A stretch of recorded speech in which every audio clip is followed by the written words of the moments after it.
우리가 매일 다니는 도로 있잖아요. 근데 가만 보면 왜 어떤 교차로는 그냥 단순한 십자 모양인데 어떤 곳은 막 엄청 복잡하게 얽혀 있을까요? 이게 그냥 모양만 다른 게 아니거든요. 이 도로 위에는 운전자의 안전을 지키기 위한 보이지 않는 규칙이 숨어 있습니다. 지금부터 그 비밀을 한번 같이 파헤쳐보시죠. 네, 맞아요. 생각해보면 정말 다 다르죠. 단순한 십자 교차로부터 빙글빙글 도는 회전 교차로, 또 엄청나게 큰 고속도로 분기점까지 전부 제각각이에요. 근데 이게 뭐 도시 미관을 위해서 디자이너가 여긴 이렇게 그려볼까? 해서 만든 게 절대 아니라는 거죠. 여기엔 아주 치밀한 계산이 숨어 있습니다. 그 계산의 핵심은 딱 하나예요. 바로 충돌 가능성. 두 대의 차가 만나는 모든 지점은 잠재적인 사고 현장이 될 수 있잖아요. 도로 설계자들의 가장 큰 숙제 바로 이거예요. 이 위험한 지점들을 어떻게 하면 없앨 수 있을까? 아니면 적어도 최소화할 수 있을까 하는 거예요. 자, 모든 문제의 시작점은 바로 이 상충 지점이라는 개념입니다. 말이 조금 어렵게 들릴 수도 있는데 원리는 정말 간단해요. 그러니까 차들이 지나가는 길이 겹칠 가능성이 있는 곳 있죠. 거기가 전부 상충 지점인 거예요. 직진하는 차, 좌회전하는 차, 이게 막 얽히면서 상충 지점은 하나가 아니라 수십 개로 확 늘어나고요. 그럼 사고 위험도 뭐 말할 것도 없죠. 폭발적으로 늘어나는 거죠. 그래서 설계의 제일 원칙은 무조건 이 지점의 수를 줄이는 겁니다. 그래서 도로를 만들 때 절대로 타협할 수 없는 대원칙이 하나 있습니다. 바로 교통 안전이 최우선이다. 이거예요. 그러니까 교통 흐름도 좋고 건설 비용 아끼는 것도 중요한데 그 어떤 가치도 사람 목숨보다 우선될 수는 없다. 이런 아주 단호한 선언인 거죠. 자, 그럼 이 상충 지점 문제를 어떻게 해결할까요? 가장 기본적이면서 우리한테 제일 익숙한 해법부터 한번 시작해보죠. 바로 평면 교차로입니다. 이 평면 교차로의 안전은요, 딱 하나만 기억하시면 돼요. 보이느냐 안 보이느냐. 바로 시야 확보입니다. 우리가 골목길에서 휙 튀어나오기 전에 좌우 살피는 거랑 똑같아요. 운전자가 다른 차가 오는 걸 미리 보고 멈춰야겠다 또는 지나가도 되겠다 이렇게 판단할 충분한 시간과 거리를 주어야 한다는 거죠. 그리고 이 얼마나 멀리 보여야 하냐는 게 그냥 이 정도면 되겠지? 하고 감으로 정하는 게 절대 아니고요. 여기 표처럼 국가건설 기준에 아예 숫자로 딱 명시되어 있습니다. 핵심은 간단해요. 차가 빠르면 빠를수록 훨씬 더 멀리까지 보여야 한다는 겁니다. 그래야 위험을 보고 멈출 시간을 벌 수 있으니까요. 예를 들어 시속 60km로 달린다? 와, 무려 105m의 시야가 필요하대요.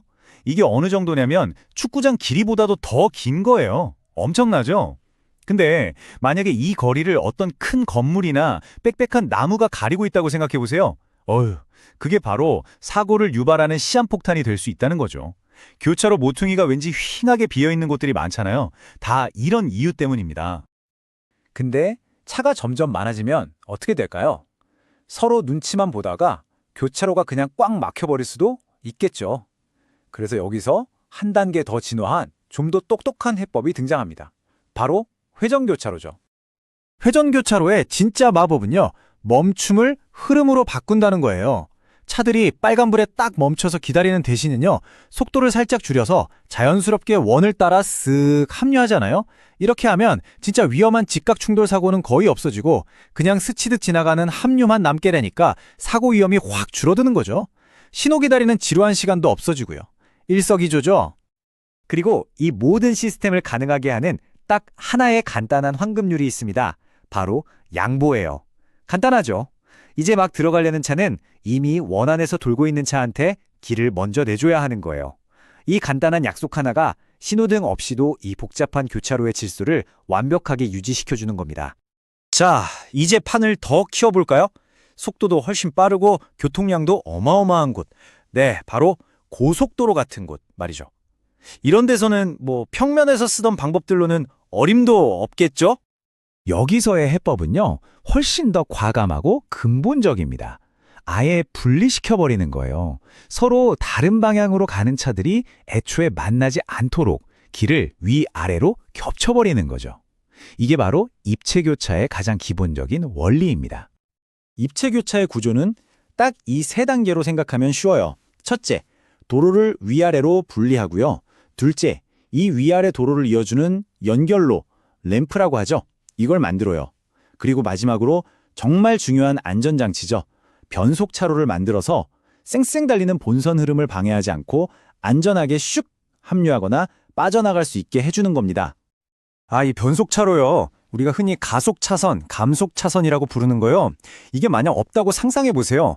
고속도로 들어갈 때마다 거의 목쓴 건 도박이 될 거예요.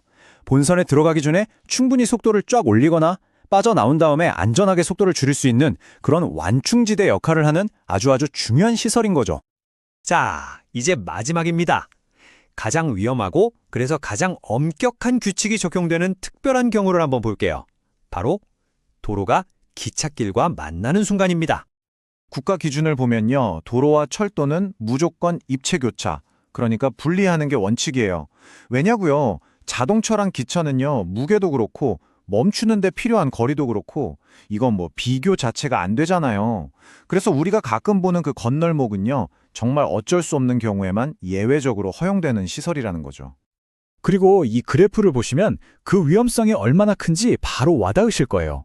기차 속도가 시속 70km, 그렇게 빠르지 않을 때도 160m 밖에서 보여야 한대요. 그런데 만약 시속 110km를 넘어가면 와, 무려 350m 밖에서부터 기차를 볼 수 있어야 한다는 겁니다. 상상이 가세요?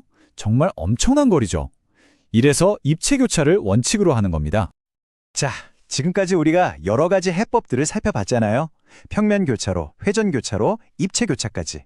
이것들이 그냥 따로따로 있는 게 아니에요. 설계라는 하나의 큰 언어로 쓰인 아주 체계적인 해답지 같은 겁니다.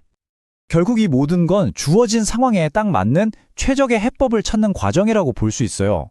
교통량이 적으면 시야를 잘 확보한 평면 교차로로 충분하고요. 좀 더 복잡해지면 부드러운 흐름을 만들어주는 회전 교차로를 쓰고 속도랑 교통량이 감당이 안 되는 곳에선 아예 완벽하게 분리하는 입체 교차를 쓰는 거죠. 그러니까 설계자들 머릿속에는 이런 체계적인 솔루션들이 다 들어있는 셈입니다. 그러니까 우리가 무심코 지나치는 도로 위에 모진 곡선 하나, 선 하나, 표지판 하나까지 거기엔 다 이유가 있는 거예요. 우리 운전자의 안전을 지키고 또 더 원활하게 소통하게 만들려는 보이지 않는 약속이면서 동시에 아주 정교한 계산의 결과물인 셈이죠. 이제 이 규칙들을 알게 되셨으니 다음에 운전하실 때 여러분의 눈에는 과연 뭐가 보이게 될까요? 아마 예전과는 다를 겁니다. 더 이상 그냥 길이 아니라 어떻게든 상충 지점을 줄이려는 노력, 시야를 확보하기 위해 비워둔 저 공간, 교통 흐름에 나누기 위해 세운 저 거대한 구조물까지 도로 위에 숨겨져 있던 그런 언어들이 하나씩 보이기 시작할 겁니다.